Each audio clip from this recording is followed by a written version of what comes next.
We've all been there. Probably our first car that you ever purchased, right? Usually you end up buying it on a budget. We had a hard time with that post because I was like, a lemon? Is that a house? Is it a car? It was like Carla. It only applies for cars. No. Right? It applies for houses too? It applies for homes as well too. I've seen a lot of people who sometimes buy properties as is, and then once they're in the property, they realize there's a significant amount of issues with the home and things that are probably not your standard 5 to 6 or 7K in repair. Sometimes it could be a foundation issue. Sometimes it could be a roofing issue. And you're talking about $15,000 to $20,000 in expenses at that particular point. Javi, you're really getting into the topic, but you're not even a realtor. What the heck do you know about the struggles that is being a realtor and having to deal with inspection and final walkthrough? My philosophy is that I am buying these homes with these buyers, right? Whatever. At the end of the day, we hold the collateral. Why don't you go ahead and introduce our guest today? That's why today he is a realtor and he is in the trenches. Absolutely. He doesn't sit pretty in the office like you do. Really? Yes. Okay. So today's guest is, I've actually started working with this gentleman. He's actually, new to the industry as an originator. He's kind of been doing this, behind the scenes for quite a few amount of years. With Newman Realty, I have David Lotan in here with us, and thanks for having me, guys. Lotan. To be here. I wrote it low and tan. That's right, kind of like my skin tone. I get sort of like what House got going over there. So give us a little bit of history about yourself, David, and let everybody know exactly who you are, because I've seen you behind the scenes in a lot of transactions over the years and things like that, and I've actually been very impressed with how you've been spreading your wings and kind of really making your mark in the industry right now. Tell us a little bit about yourself. I appreciate that, Javier, definitely. I got a chance totally randomly with Scott Newman to come on board and be an intern about 6 years ago. Fresh out of high school, just moved to the city, was in college getting my degree in business. About 4 years ago, actually last week, 4-year anniversary of my license. Got my license, started selling real estate. Yay. Thanks, guys. Trying to double business every year. Love it. Was the first couple years really helped out behind the scenes, like you said, with Scott Newman. Kind of, blossomed a little bit. What is like working with that man? Oh, well, I'm sure. He's a great guy. Good time always. Crazy. A lot of energy, crazy. And definitely, someone that is someone that you can look up to. He's a great mentor. Love Scott. Definitely. And officially, Javier, we got to go out there and we got to bring Mr. Newman in the studio one of these days because he's so busy for us. Too busy, always busy, even for me. But he's a great guy. And I like to, specialize with my buyers on kind of envisioning things, which goes hand in hand with the inspection, because no inspection is perfect, and we're going to get into that a little bit more. But it's all about kind of seeing what the end picture, the end game is going to be, and guiding your buyers along the way. So I do a lot of rehab work, so I think this is something that I can give a little bit of input in. Absolutely. And then we'll go from there. So I love it. And I like the fact that you say you do rehab work. So I think that gives it a whole different dimension to the way you're servicing clients, because you're able to foresee some of these issues. I like to say that when I'm looking at a property, I'm always looking at the ceilings to see if there's any stains. There could be potentially water damage or roof issues. In the basement, we're looking for another trend of water, to show if there's water. Some people try to hide it, right? So they'll do the drywall in the basement, but then in the closet, in the utility closet, you're looking at the stains from the water because there was flooding in the past. Those are huge no-nos. Now, for me, it's probably the main thing. I'm always focused on the foundation, just because I purchased a home with a bad foundation once, and it ended up costing me about $24,000 worth of work. So I always kind of look at the basement, foundation, crawl space. I always want to make sure they're doing their due diligence, because the last thing you want is a Boeing wall or something like that that's going to require a significant amount of work. For me, it's something that when I do my intakes with my home buyers, I always kind of let them know that attorney review process of why their earnest money is going to be protected in regards to doing a home inspection, to make sure that they definitely want to proceed with the purchase. Love that. And it's totally true. So let me go back to David and say, what is the timeline like? At what point do we start talking about negotiating or, doing an inspection? Well, quite frankly, I'm already inspecting when I'm on the showing, if my buyers are liking it or not. I also kind of want to look out, like you said, you're looking at the ceilings, you're looking at the walls, the basement, cracks, anything, separating from the walls. Those are things that you want to avoid having to spend money on an inspection, obviously, if you are kind of aware of them ahead of time. But when you bring in the inspector, after you have that executed contract, right now the contract, I believe, is 5 days. So we have a 5-day period to get that rolling, and then attorney review kind of kicks in. Sometimes they can extend that to 7. It kind of depends on how that works. But I like to go ahead and get the inspection done 2 or 3 days after that executed contract. Of and then you're not course. wasting any time because the market's so hot. There's no inventory. So we want to make sure that we're not missing out on opportunities if this one isn't going to pan out. Exactly. Yeah, and it's I love the fact that you say you're already doing the inspection as you're showing the property, because the clients are there to fall in love with the property. You're gonna love the room. You're gonna love the floor plan, the bones of the home. Sometimes if we have a creative budget, right, we're looking at just the bones. But yeah, our job as realtors, and of course this is what you should expect and demand from your realtor, is that they're already inspecting the property for you, because you don't want to go under contract and buy something that's going to potentially have bigger issues down the road. I like the fact that you're saying, like, once you have an executed contract, that's when you can go and do the inspection, and you like to do this 2 to 3 days after executed contract. I want to say yes, because it takes a while for the report to get back to us, so we can't negotiate something that we don't have a report for. And of course, if you miss that inspection timeline or deadline, right, 5 to 10 days. Sometimes people like 10 days for inspection. But if you miss that deadline, you're kind of screwed, right? You're going to buy it as is. That's it, yeah. But even sometimes you're putting in as is in the contract when you're writing, and especially if you're doing a rehab property, like I represent a few investors, whatever, that's just buying it, want to take it down. I always recommend an inspection, obviously. It's kind of the buyer's decision, but as a realtor, you should always advise them to be making the best decision possible to avoid that lemon purchase, right? Yeah, the inspector partners are going to love you for saying that. Always get an inspection. That's who wants to get stuck with the property and then that really, really sucks? There's some really crazy nightmares out there, and it's happened to a lot of us. Now, I'll ask you both a question, since you guys are on the real estate side. How do you select the proper inspector that you guys want? Like, how thorough can an inspector actually be? Because I've seen some inspectors who can go into a property, be done in about 45 minutes. And then I've had some inspectors who will probably remain in the property for 2 to 3 hours to complete their report. Like, what is it exactly that you guys look for in an inspector to properly vet a professional? David? Well, I work primarily with first choice home inspectors. Justin and Mike, great guys here in the city. They go all over for me. Hi, guys. They definitely go above and beyond geothermal imaging cameras, things like that you want to actually see in your inspection. So you can see in the walls, moisture, temperature variances, etc. You're right, though. A lot of inspectors can kind of like quick in and out, get it done, or they even freak buyers out because the inspection report is so intense, and they're going with every single code in the city, not taking into account when the actual home was built and what restriction technically does apply to the home. Okay. So you kind of test the waters. I was thankfully referred to someone who I really got to know and trust, and I've been on hundreds of inspections. So that's where you kind of learn the things that they're looking for, and you can look and find them before you even get to that inspection process. That's awesome. Right. And I like to say, like, obviously after working in the business for so long, I've been doing this for 12 years. So I kind of have built a network of people that I work with. But for me, it's more of like the shock, right? If you're looking at a property that's under $200,000 or maybe under $100,000, I don't want an inspector that's going to go in there and be like, there's asbestos, and it's so expensive to remediate. And you're like, dude, it's under $100,000. Let's put it in perspective. This is going to be an investment clients are going to have to do because it's in our creative budget, right? But somebody, they have to go through and educate clients about how to, inspect the property, but how to use the amenities in the property, and also walk them through like what is the process of remediation? What is a mold inspection? So I like inspectors who are more on the educational side versus someone that's like shocking clients and making them afraid, because there's so many fears involved or so many emotions involved with the transaction already that to have an alarmist per se, it kind of messes up the transaction for everybody. Absolutely. And I think another point is that inspectors, and I think they'll love this that I'm going to say it, they're not necessarily going to give you direct quotes on what's going to cost, right? They're professionals who are going to see what's going on and what's different and can give you their opinion. So they're going to say their opinion, but then you obviously have to bring in the specific, professional, whether it be, masonry, mold, whatever it is. They're the ones who are the true professional on it and can give you the actual cost. So you don't want to get freaked out just by the quoted number that an inspector would give you. I love that feedback. I really like that educational approach with things, just because a lot of the times I will have clients who will call me and say, hey, we're taking a look at this inspection and we're afraid that, there's way too many repairs. And then actually going through the inspection list, and maybe there are 25 items listed, but out of those 25 items, maybe 17 of them are really minor items, like GFCI outlets that we all know is just very reverse polarity or loose simple toilets. fix, or smoke detectors, which is crazy how some people still don't have smoke detectors in their home. But I do see a lot of reports sometimes come back with no smoke detectors and things like that.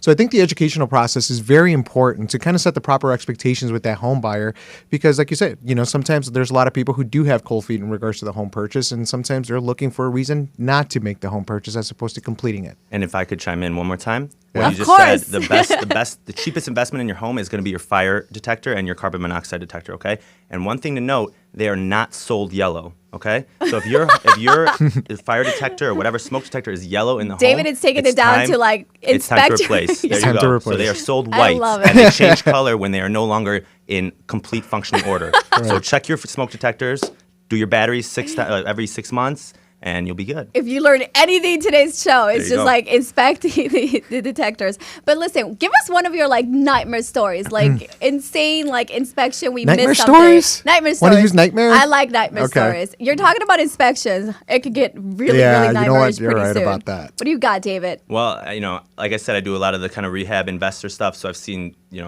pretty gross properties where you're literally walking into the basement, you step down one step, and the next step down, it's water. And the entire basement is full of water. You have asbestos that is even ripping, in a basement that's actually exposed, and you feel it, you see it, and you go down there and you're freaking out. Right now I'm doing a very high-end deal that actually has some mold. We just discovered with the geothermal imaging camera. So now that's a different, approach. You're all techie. As opposed to, what do you mean? With the geothermal camera. Well, I love that. And everybody wants the X-ray. And the drones. X-ray. That's Superman. It's that Superman vision. You want to see into somebody, you know what I'm saying? Dating, buying a house, buying a car. We're going to take it there. Through, right? So that's what the geothermal helps take it you. there. So. We're talking about real estate here, right? All right, we can talk about anything, but that's key. So I think that being able to educate yourself on those things and have as many tools at your disposal, that's going to be your best win. So. I love it when people are like, well, we got that property disclosure, so I doubt that there's any issues, right? Because the seller wrote, have you occupied the property in the last 12 years? Yes. And then everything else is no, right? There is no mold. There is no issues with the plumbing. There is no issues with the HVAC, HVAC. But then you go into the property and the inspector comes in and like, well, the HVAC is 15 years old. The roof is there's a second layer on the roof. So how do you negotiate on behalf of clients so that they can, they bought this property, say we're buying for $350,000, and they really like the property, but then there's this big ticket items like the roof that needs to be replaced or maybe just patched up and repaired. Some windows are broken, and then underneath that carpet in the rug in the living room, there's a big stain or fire damage. How do you go about negotiating that on behalf of a buyer?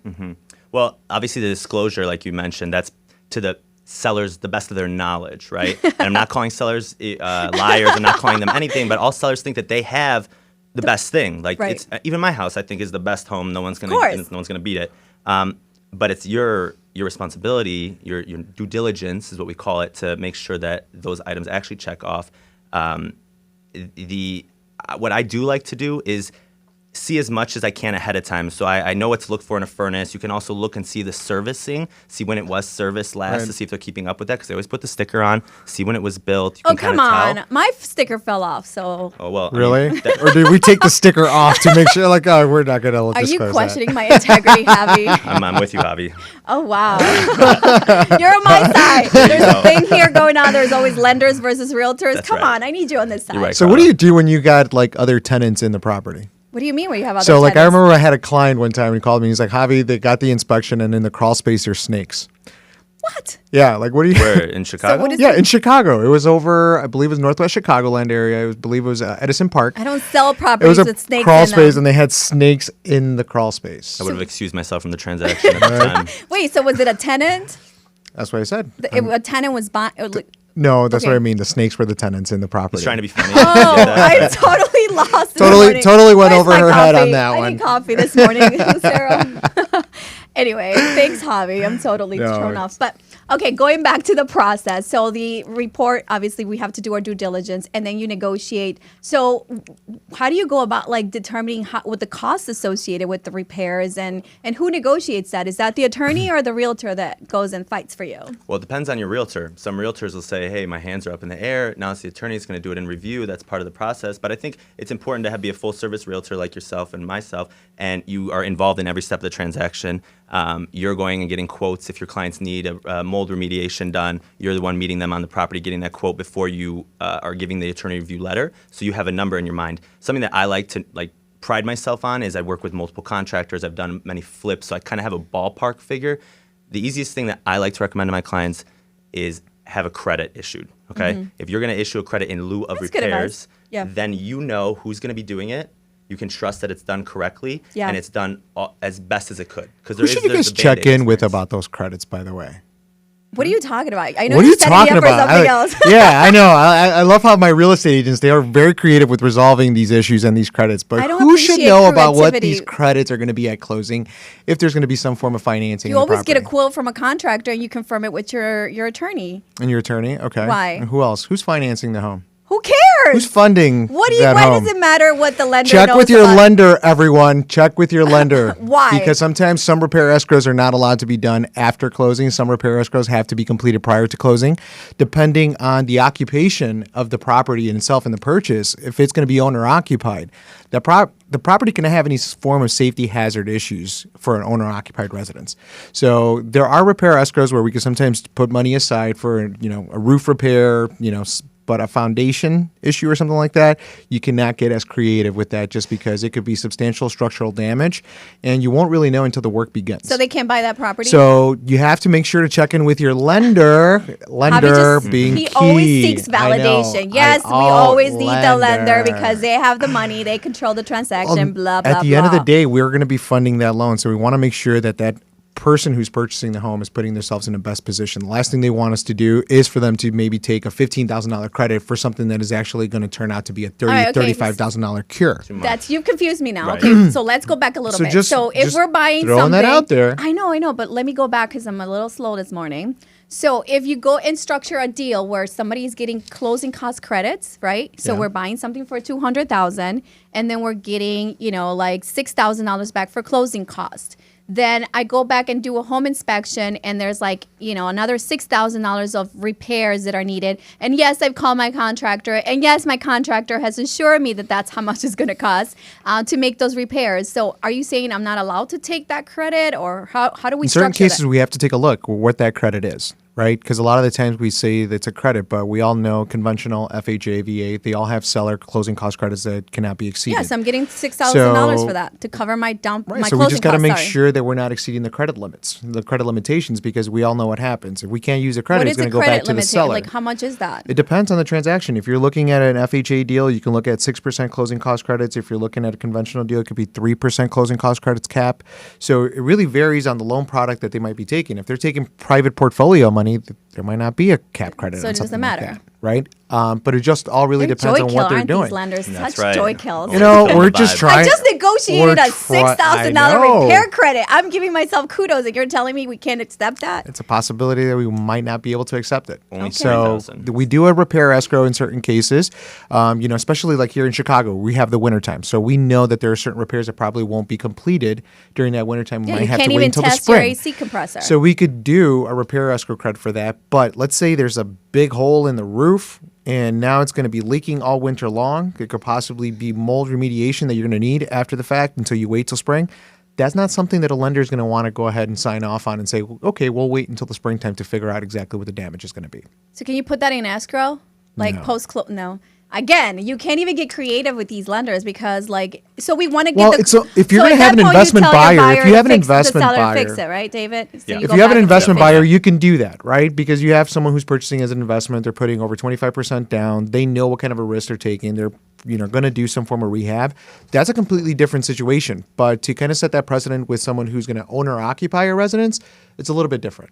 Oh, okay, fine. He's such joy I'm kill. sorry, I'm not being a joy kill. I'm just Yes, trying to you set are. expectations. Well, but at the end of the day, if you're buying something and you're in this predicament, you want to make sure that you negotiate it. Obviously the realtor, I love what you said, David. A realtor is going to take ownership of the transaction. They're going to do their due diligence.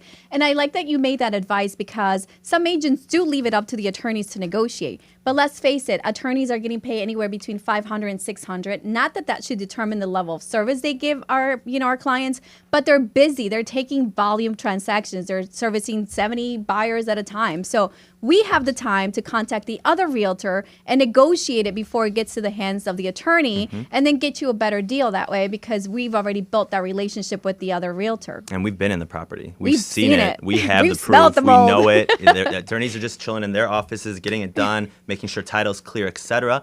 And, we know what it is. So it's important to take pictures on your end also when you're in the inspection. You see something that might be an issue. I know they're going to be in the inspection report, obviously, but it's good to have them in your records, save them with your file, and that's something you can compare when we go back to the final walkthrough later on. So right, because don't be shocked when the realtor says, wait, what do you mean? I didn't see that broken window in the basement all the way in that corner. Oh, yeah. So you want to make sure that you negotiate, and obviously, like Javier said, check with your lender to make sure you can get a credit, and if you can't get a credit because lending prohibits it, then negotiate to have seller repair it prior to closing. Agreed. So, yeah, I had a situation where, we bought a property and it was a flip. So everything was supposed to be turnkey. Everything was redone. But they painted the foundation and they drywalled it. And in one of the closets where the furnace was, everything was painted so we couldn't see anything.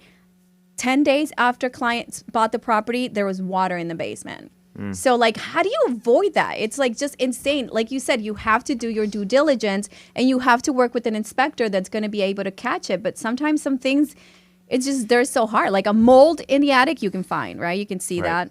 And that's easy to remediate. I think one thing, I don't know if this is kosher or not, but I remember I had one buyer who was actually asking the neighbors for a history on the property. That's a good idea. And I think that's a great idea. We're not allowed, right? But the buyers can do whatever they want. Yeah, I had this buyer. He went over to the neighbors and he was asking them questions on, hey, whether or not have you ever seen them have flooding or anything? And he had a little bit of a concern because I believe it was an attached garage, with the downgrade, and that was his biggest concern. It's like, okay, well, this property, I believe it was in Des Plaines. Des Plaines, we know, has a couple flood zones and things like that.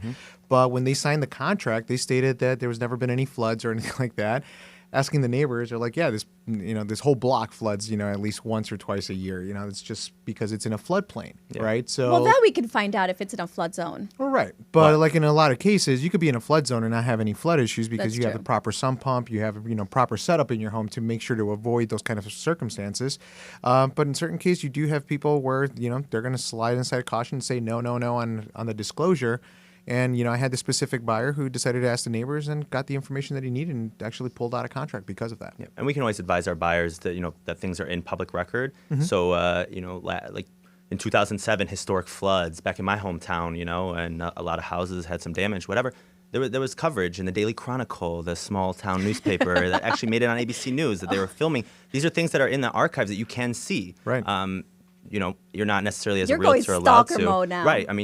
I tell you, you buy it like it's your own home, right? Right. So I have a little bit of that craziness in me, so I want to make sure that I give it to my clients so that So they're a not buying requirement when something bad. hiring a realtor is make sure he's crazy and, obsessive compulsive and a stalker. Yeah. Just like my mother. I think we all are to an extent. Like your mom. Okay. Yeah, My just mom like is my watching. mom. Make sure everything's correct. I Right, mean, Mom. it's we're making fun of it, but obviously when people are going through the process, it's overwhelming. I mean, talk about being a first-time buyer and having limited funds for down payment, even getting a grant for down payment assistance, and then getting closing costs from the seller so you can make this dream of home ownership true. And then you come across this situation, right? Some things that you just can't prevent. I want to recommend that people buy the home warranty because home warranties allowed you and you're protected. I mean, even if the dishwasher goes off or the refrigerator or the stove, something breaks, and even HVACs, I think they're protected through the warranty, right? Depending on the package, I believe, yeah. Which should be like a number one rule that every future home buyer should have during that inspection. For sure. Or even just negotiate that as part of the deal. Like if you're going to get them to repair some of the items, then not all the items, then get a home warranty. They're not. Should they be there at the inspection? Who? The home purchaser? The buyer? Are you Yeah. crazy? Why would they be there? Why wouldn't they? Exactly. They should definitely be at They should the home definitely inspection. be there, right? Yeah. I have a lot of home buyers who sometimes aren't at the home inspection. They're Well, busy. sometimes and people are too busy, or they don't. It is an investment or something, and they just kind of wanted to get done or whatever. But especially if it's their primary residence, I think Yeah. anyone wants to know. And inspectors can also show you how things work. Oh, this is how Yeah. you change your filter in your furnace, that kind of thing. Nice. So I always recommend that they be there, regardless of the situation. David, about these crazy reports or documents that we give to buyers, like the mold disclosure and the radon disclosure and the lead disclosure. What are those items, and what do we really take them face value? Well, I think you should always take on face value. Radon is something to, I believe it's under the third story. So third story and above, it's not really something that's affected. That's just a gas in the ground. There are areas, I know out west, Downers, Naperville, that are synonymous for having some of those pockets. And you'll buy homes and you'll see homes that actually have the radiation mitigation system in there. I haven't seen a lot of that in the city. Yeah. I think if you want to take that extra step and take that test, it's kind of a buyer's at their discretion, and you can let them know that this is available. But then you obviously can see the maps and things like you had said. There's floodplains, there's radon maps, there's things like that you can kind of see where it might be a bigger issue. Lead-based paint. Look, let's face it, most people have painted their homes over the old houses. I think it's 78 right? That's when we cut the lead. And that's if your home was built after that, you actually don't need the lead-based paint disclosure. So that's not something that you see as much anymore, especially with new construction and things like that. Right. And the chipping paint, I mean, who's going to be, eating that unless it's Javier? I'm just kidding. I'm just saying, Well, sometimes no. put a little hot sauce on it and it's You're good. so Little silly. snack, little chips. No, the chipping paint is an issue for you guys because of FHA restrictions. They don't allow for homes to have chipping paint. So your seller is going to disclose that they're made, that the property was built before 1978, what have you. So, there's not going to be issues of that. But if there's chipping paint, you're obviously going to flag it because when you guys FHA do, is just a specific requirement with FHA. They just don't really like to see any form of chipping paint on the exterior walls or anything like that. Just as a safety precaution. FHA is, a government entity. So it's meant more for first-time home buyers with really low entry-level down payment. So we want to make sure that, they're doing their due diligence. So it's just something additional. It's kind of similar to like a VA loan, right? Same rules apply. So every VA loan requires a termite inspection, right? Well, we're predominantly here in Chicago, at least in the Midwest, we really don't have a lot of termite issues or anything like that, especially we in the just found colder termite in climates. one of our properties. But and we it was have to crazy. have Really? that. Yeah, It's a mandatory requirement. Unless it's in a high rise or anything like that, you are always going to get a VA termite inspection. So it's just a couple little overlays that government loans, having specific, like with conventional financing, is never really going to be an issue to have that. So it's just a lot of the times I tell people FHA is really for a turnkey property that's going to be ready for you, just because it is an entry-level loan for you to be able to get into a home with a low down payment, first-time home buyer program, low interest rates. Mortgage insurances have reduced significantly with FHA, so it's actually been more of an attractive loan product than conventional for that first-time home buyer. Makes sense. And you're listening to Market Overdrive. We are here every Wednesday at 10 a.m. And of course, we're here to elevate your real estate IQ. As boring as an inspection topic can sound, we are here to let you know that you have to do your due diligence when buying property because you don't want to get stuck missing out on seeing or catching these items before the attorney, during the inspection period. Because then, you have to buy. You're under contract. Going into the timeline, David, so we've done our home inspection, and then how do we make sure that that seller did the repairs that they said that they were going to do and told us in writing that they were going to do? Well, there's options to that, right? You obviously have the final walkthrough, which is a time to come back one more time, but a lot of buyers don't really want to wait that long and, we're going to do it the day of closing or the night before closing. Well, if something's not done to our liking, how are they going to get it done in, 5 hours or even 20 minutes on your way downtown? So I like to get in there beforehand, try and establish a date with the agent. It's all about working and developing the relationships with the agents. That way you can kind of have a little bit more ease when you're dealing with the transaction, and try and get in there ahead of time. Key is that receipts are provided. It doesn't matter who is doing it. It does matter. I'm sorry. It should be a licensed professional who's doing the work, electrician, handyman, whatever, licensed in the city of Chicago or whatever area that you're buying your home in, and then see some documentation of that. So I like photos along the way as well, but you can't be you can't always get everything you want. I've learned that in life. No, so, absolutely. But you can ask. You definitely can ask and try. So that's what I do. How about That's you, a great Carla? What do you advice. think? I mean, I always do prior to, just because, like you said, and people think that, like, a lot of listing agents are going to say, how many times are you going to come back to the property? You know, you guys have come back like 100 times. You have all these inspectors here. You have contractors. But we have to do our due diligence. One of my clients actually complained. He's like, I was supposed to make a decision on my purchase in a 15-minute site visit of the property. And then I did a second showing. And sometimes because we're in this crazy market of multiple bidding wars, I was rushed into making a decision. And I think that's like the worst situation you want to be in, because it's a huge purchase, right? It's a very expensive item. So I say, offend whoever you want to offend. At the end of the day, you're going to be stuck, or you're going to be responsible for that mortgage. So go ahead and re-enter that property as often as you need to do, but just be respectful of everyone's times, right? And your realtor should definitely make themselves available to host those showings. But for sure, I mean, I always say do it like a week prior to closing, especially with TRID rules now, right? Because we have to have, if there's going to be any more credits going to the buyer, then they need to be outlined in the, is it set? I keep calling it a HUD, closing statement. Closing disclosure. A closing disclosure. I'm so old school. A HUD.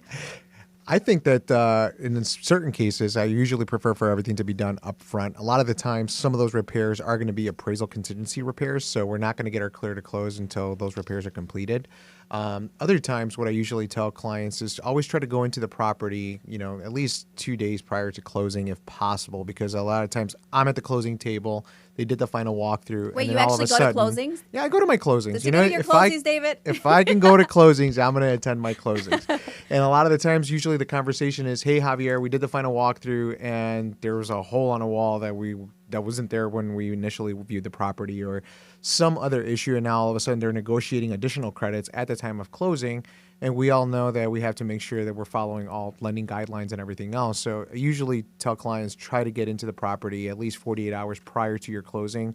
That way we at least have a 24-hour window to kind of negotiate or mitigate whatever we need to do to make sure that everything is buttoned up at the time of closing. Makes sense.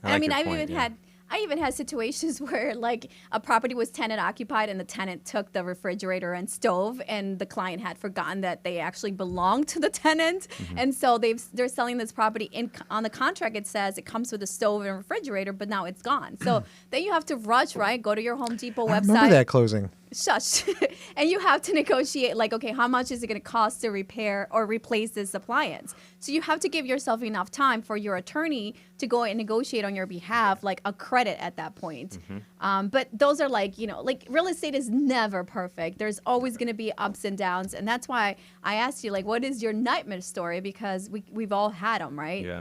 Well, I kind of gave you a little point of that. But again, like, to the opposite of your final walkthrough situation that you guys had, we just closed a deal like last year in Lakeview, beautiful penthouse duplex, and the owners disappeared to Hawaii, and they had already pre-signed all the docs, weren't answering the phone calls from the listing agent or anything like that. And we went for the final walkthrough, and the most gaudy artwork was just attached to the walls with like serious screws and anchors and everything like that. Still, and my client's like, I'm not really down to proceed. Obviously, like they need to take all this stuff off, and obviously we can't reach the sellers. So then, being an agent that goes full service, because we are a referral basis, Please don't tell me right? you brought that. Did you take it down yourself? Absolutely. me and the listing agent, I went home, grabbed my drill, came back, still in my suit for closing. You can't touch someone else's property. It's personal property. And they're signing the documents at the closing table. They've signed all the documents. It's now their personal property, right? But they want to make sure that everything's gone before it is. So the listing agent and myself together, we removed the final items because they're not in the contract. We don't want the artwork. We don't want these things. And you probably kept it, though. You kept the artwork. I think the listing agent kept the mirror, which is really nice. Those really $100 mirrors, that full body, so you can get that good look. But then we just put some of the stuff in the alley, whatever. Finally, obviously, the sellers finally got a hold of us when they landed in Hawaii. They're like, "Oh, we thought that they would like that kind of stuff." Well, obviously not. It almost derailed the transaction. You almost didn't close on your home. Do you want it? We can mail it to you. It's sitting in the garage. No. Okay. Done. That is crazy. So then you donate it, and you're a good person on that end as well. So you have to go above and beyond. I love that. It is a referral-based business. So full service. I like that. Service. I mean, Carla, the suit's gone. It's destroyed. So Were you sweat wearing a and the suit? dirt, it was awful. So definitely. But I wasn't talking about nightmare stories to you. I was talking about for your clients. But that's a great way to save the deal. It is one, actually. Well, a ruined suit is always a nightmare. Let's be honest. So, yeah. Let's get to basics in men's wardrobes. There you go. Of course, our girl clothing are not as expensive as yours, but okay. Definitely. Just mine. What's your horror story? My horror story, I told you, my clients, it sucked really bad because it was expensive to fix that foundation issue with water coming in. And my clients and we did our due diligence. The inspector brought the infrared, whatever it's called, like they wear these goggles, right? And they can see if it's like really red, there's like moisture in the walls. They actually wear goggles? Whatever they wear these. That's intense. Star Trek right there. I like it. Isn't that you know what I'm talking about? Yeah. And then they did the drone thing, because now they do the drone to look at the roof to chimney, check whatever. chimney and to see if there's like the chimney always has issues, right? Like these are things that you're always going to expect on an inspection report, per se, if you're buying a single family or a house. Loose toilets or the reverse polarity. And sometimes, like the chimneys, they need tuck pointing or they're missing the top part. What's it called? The flue? I forget it. I don't know what it's called. flute, But I know how to negotiate it. There you go. That thing. Yeah. But that thing. on top Get of it the roof. repaired? Yeah, Yeah, that. Anyway, not trying to sound ditzy here, but at the end of the day, we were negotiating with these people, and it was crazy because the realtor just wouldn't get it. They'd been on the market for a really long time. They've been overpriced. It was a flip. So obviously, she had misadvised the clients, the sellers, on what the property was worth. Right. And so when they were rehabbing it, they had a price in mind of what they thought the property was going to sell for. So it didn't sell for that price, and they were very upset because I was very adamant about our purchase price. And I told my clients, don't overspend on this property because there aren't any comps to support what the seller wants. So there was a big disparity between what the seller wanted and what they were willing to sell the property for, but they had been on the market, seriously, you guys, freaking 3 months. Who's on the market 3 months in this market?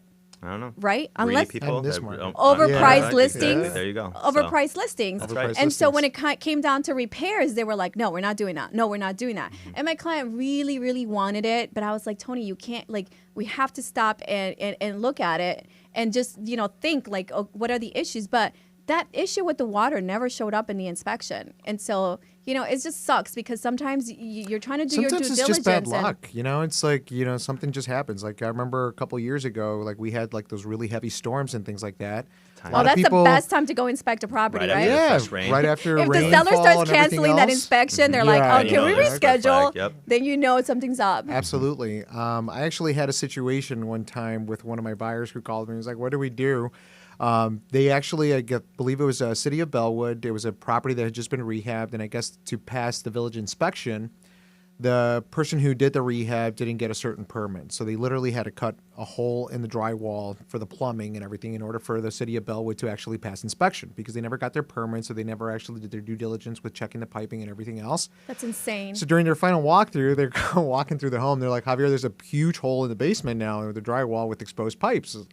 We called the listing agent. He's like, yeah, the contractor was supposed to go back out there to the property to re-drywall, but his car got towed or something like that.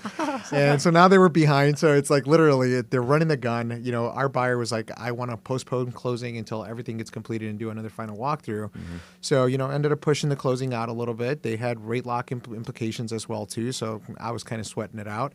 But that's why I kind of tell everyone, do that 48-hour timeline. Don't do the day before or the day of. I don't know how many times I get buyers who are doing a closing in 1 o'clock and they're not doing their final walkthrough until 10 a.m. that morning. 4 hours is not enough time to be able to resolve an issue that you might potentially catch in a final walkthrough. And that's crazy. I mean, you're rescheduling with the title company and you're rescheduling with the attorney. You're rescheduling with the funds, the lender. You mentioned rate lock. So what is that? What are the implications with that? Well, if your rate lock is set to expire on the day of your closing, and now all of a sudden we're having to extend that closing another week out, you're going to have to pay a rate lock extension. Oh, wow. Right? So that's an additional fee that could possibly be incurred in certain cases. We've had sellers who have been flexible and take ownership over the delay, and they'll say they'll cover the expense. But in certain cases, the buyer has to pay that expense. So it's always important to do your due diligence. Don't wait until the final minute. I always say be proactive, not reactive. Right. Love it. So all the time, try to get that thing done as soon as possible, and also just kind of setting those expectations as to when they say they're going to repair something. Exactly the extent of those repairs. Sometimes you might want a better finish or something else. So just make sure that you set those expectations when you're negotiating that with your attorneys. And I'm not sure if we've done a deal yet, Carla, but I sometimes get a little bit annoying to the other agent because I obviously, like you said, they're using realtors to not offend. It's an offensive process. You think what you have is the best, and the buyers are trying to get the best deal possible. So there can be some feelings and some things. That's why you use a realtor kind of to mediate. So you're saying it is okay to be offensive. Yeah, I want to be obnoxious. to my clients. And then the agent is supposed to take what you're saying and your anger or your offense or whatever and put it into a little bit more amicable terms. There you go. Yeah, and speak clean to it the up other a little agents. bit. put the message out there. And so what I like to do, obviously, is I like to get updates as the work's getting done. And if I don't get a response, I'm emailing again. So was that item repaired? Can you send me a picture? Can we do this? Can I come back in and check it out? So it's getting done, because a lot of times they're doing the repairs right after the inspection. That's how They're you not know you're waiting. working with professionals personally. Like when you have someone who's on top of every single detail like that, Right.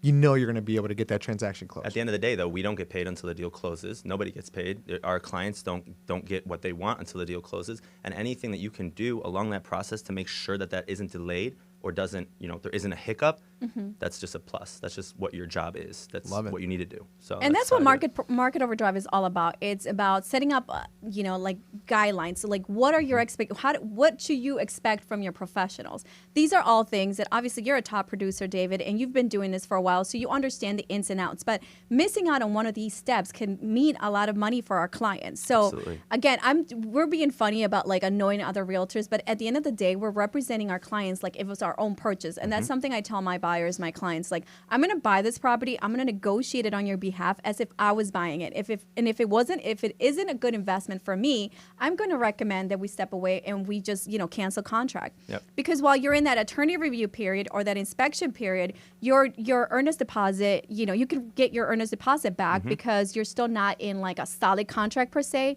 It is after you close out the attorney review period that you're going to be focusing on the underwriting process. And then, you're kind of screwed. Like you can't get out of, you can't have a second, I'm like, I don't want this property anymore. Yeah. And I mean, I don't have a master's, but I am still a professional. I mean, this is my job. Right. And, you're going to We're trust what I masters do. at real estate. Exactly. So you need to make sure that you're doing everything possible. That's the only way we're going to get another, referral or whatever, is that we taking our clients and taking them to the next level, making sure that all your fears and worries are curbed. No, absolutely. And I love that. I think that differentiates us between like a volume realtor, right, that has like, 100 transactions and they're doing mostly foreclosures and short sales versus a boutique realtor that's going to take that one client, right, because you only have 24 hours a day. So you can afford to spend this much time with the client and making sure that you're doing due diligence for them, because we're doing this all the time. So we know what to anticipate and how to handle these circumstances when they do arrive, because, not every transaction is the same. But I love the fact that you say that, you're always working for that referral. So it doesn't stop there. You're not working for that client. You're working for that client's best interest in order to gain that referral. So how much of your business would you say is referral? I would like it to be a little bit more, but I mean, that would obviously curb the cost of lead gen and everything like that. I think I'm around 60%, which is it's great. I love all my clients. I think we become friends. I treat them to dinners, whatever. I almost get a little depressed when the transaction's done. Yeah, I saw you guys running an ad out. saying that you're going to take a helicopter ride or something like that. Scott What is Newman. that all about? Scott Newman. I want a helicopter You want to listen ride. to Scott Newman Realty? We can talk. So You get a free helicopter ride. Yeah, with Right? the Chicago That's helicopter tour awesome. experience. So very cool. And it's a fun time. So I don't know if you guys have been, but I Yeah, I you guys did deal with it. a lot of personal, I always kind of see that at the closing table. It's like you guys grow so much, like, attachment with that specific buyer, because it's like you're always exchanging so much personal information It in is the so process. personal. We know everything Like about they're venting them. to you in regards to, anything that's happening. So it's like, it is a relationship building process. And I always kind of tell everyone, it just really depends what your long-term goal is in this profession, right? So I sometimes talk to some of my bankers when they're first starting into the industry. I was like, are you going to do this long term? Yeah. Well, I have forever. That's my timeline. I'm going Yeah. to be doing this forever. So I have forever to be able to convert that sale or get that client into that home. So that's why I always tell them, don't feel pressure in regards to feeling like, okay, I've seen 50 different homes. I got to submit an offer just to submit an offer, so that my realtor doesn't think that I'm just wasting their time.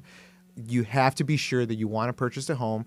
Make sure that you're trusting your real estate agent as well, too. Right, trust Like is I've had huge. buyers, because I like to source my own buyers. Not all of my business comes self-sourced, directly from my real estate agents. A lot of the times I create my own buyers organically. And I always tell them, if you're ever feeling pressure, or you ever feel like your real estate agent doesn't have your best interest at heart, I will align you with someone who will have your best interest at heart. Javi's firing people. I fired people You left can't and do right. that. Well, you have to look after the best interest of your client and your buyer, right? No, I Lenders agree. get fired by realtors all the time, so All I the can fire time. realtors at my due diligence as well too, right? If I'm finding my buyer and I see that the realtor is not doing a proper intake or even setting the proper expectations, I have professionals. The city of Chicago, the beautiful thing about, YPN, Young Professional Network, which is where I met David, the Chicago Association of Realtors, is that we do have a lot of ethical real estate agents in this market who will do the right thing for the buyer. Anytime you have a real estate agent tells you, if you're buying an owner-occupied home, to bypass an inspection, run. Exactly. And I'm only teasing you, but I the reason I said about, like how much of your business is referrals is because you kept saying, like, I'm going to do the best for my clients, go above and beyond. And that's what we're here to do, to educate you on the guidelines. These are questions you should be asking your realtor up front. Like, how much of your business is referrals? Because, people trust them. Yep. And like Javier said, there's so many agents. And unfortunately, once that agent has shown you that property, they are the procuring cost, and they're going to be are going to get paid a commission. So it's going to be very hard for you as a buyer to fire that realtor if they're not doing, they're not servicing you correctly. Yep. But that's why these are questions that you should ask them in the front end, because as you can see, there's a lot of, complications with the transaction when it comes to inspections and final walkthroughs. There's so many negotiating bits of it. You have to be cognizant of the loan program so that you could get those repair credits. Sometimes they don't qualify. Are you going to have a realtor who's going to leave it up to the attorney to negotiate, and then you're not getting anything? So again, align yourself with someone that's going to look out for you and that knows the business and that's, that wants your business. Right. And that's, like you said, setting expectations. That's what the realtor's responsibility is for the buyers along the whole process. This is the expectation of the timeline. This is the expectation of the inspection, how it's going to go. Here's how we're going to handle it afterwards. And then what's going to happen in the final walkthrough. So I think it's also important in the inspection process that the inspector is a structural. He's like the big things, right? Like, oh, that's a scuffed piece of hardwood and someone wants to talk about it, or a scratch on the stainless steel refrigerator. We want that noted in the inspection report. It's important to let your clients know that the inspection is really getting the nitty gritty, not the things that you can see physically, like, oh, this is a cosmetic, whatever. Right. We want to know how the drainage of the dishwasher is going into the plumbing. Is it actually going into the P-trap, which it shouldn't, etc. Right. So these are the things that we want to set expectations for. I don't know how you do that, but I pretty much before every inspection, before we go see the listing agent, I let them know they're going to give you their opinion. We can speak about it afterwards. They're going to give you a report that we can review afterwards. And to keep in mind that they are not inspecting the cosmetic stuff, and not every inspection is perfect. Right. So and I think buyers appreciate that. They respect that. For So sure. We're upfront and honest. And not every realtor is going to know the cost of repair, right? But it's cool to have at least someone in your database that you can call on and say, okay, so this expense, there's water seepage in the foundation. Like, how do you remediate? How do you fix that? There's high levels of radon. How do you remediate that? Or mold issues, termite issues. There's not just the cracks in the foundations, but sometimes the actual beams are, they're rotten, or how do we negotiate that? So it's always good to, for me, like you said, you do rehabs and you flip properties, or you work with investors. I work with investors all the time, so I kind of have an idea of pricing. Yep. And I always tell my clients, especially if you're working with a creative budget, it's what I like to call where you're asking for down payment assistance and you're getting closing cost credits from the transaction. I always say you have to be, not more diligent, but you always have to remember you don't have the cash at hand to make those repairs. So if you like the bones of the home and you can improve on the property, just always stay away from properties that are going to need like a new roof, new windows, new furnace, because those are the more high ticket items. Even tuck pointing gets pricey. Yeah. Gutters get pricey. So you have to check and make sure that you're not buying something that you're falling in love with and you must have, but that it's going to cost you like, $18,000 to fix, or $8,000 for roof or windows, because it may cost me $240 a window plus installation, but for market buyers who are looking at this for the first time, they're going to just hire anybody and it's going to cost them more. Yeah. And we can't stop our buyer from falling in love with that property, right? We can't. That's where we would shine. We'd step up, and at the first showing, that roof definitely, I see like 70 missing shingles. Look, or it's like peeling, three, it's whatever. 2 layers on it. Yeah. We already see some moisture in the windows and things like that. You can give that your recommendation. You're a professional. That's what you do. These are going to be pretty expensive repairs, and it's pretty visible right now. The sellers probably know, and I don't know how negotiable they're going to be. Right. So it's something that you've done this many times. You can kind of let your buyers know, and sometimes they are stubborn. They want the house no matter what, and they want to do the work or whatever. But it's good to let them know upfront when you see these kind of things. So. Right. like that. I mean, if they're buying in a location that they really want, they really want to be in that zip code for whatever reasons, then you have to go back. But you have to be that investment consultant and say, you're buying this as an investment. You don't get, I always tell my clients, don't get emotional. Don't fall in love with it until you're at closing. And even then, it's still not guaranteed that's yours, right? Because something could happen and they may not get the loan. But just real estate, it has to be objective, because if you're overspending on the property because you want to win that bidding war, or you're bypassing inspection, you're doing yourself a disservice that could cost you later. Yep. And these are huge ticket items that you want to avoid, and that's why you want to do your due diligence. So we're coming up to the end of our show. You survived Bummer. it, David. It was a great time. Yeah, you did great. Any last minute or words of wisdom for our viewers and listeners today, David? Look, I think that it's important to align yourself with professionals and people that know what they're doing, people that are going to go above and beyond. People like you, myself. There are a lot of agents in the industry. I'm in the YPN board. A lot of very solid people that are involved and on the board. So it's important who you work with. I think it's important to have a team. So you want to have a lender that the agents worked with, also perhaps the attorney as well. It's something to kind of market as well. Like, hey, we have a team and we're going to push it this way, and we're always in communication. Biggest thing on these aspects in an inspection. No inspection's perfect, all right? It's the key. Some are really, really good, and some are really terrible, but none are going to be perfect. And then the final thing is that in the walkthrough, your final walkthrough, I think that every agent should have a checklist that make sure you do every single walkthrough, just like any inspection. It doesn't matter where or how much it is. They're all the same. You treat it the same. It's the same kind of thing, and you make sure that you check every single box on your item list, so that way you don't have any of these.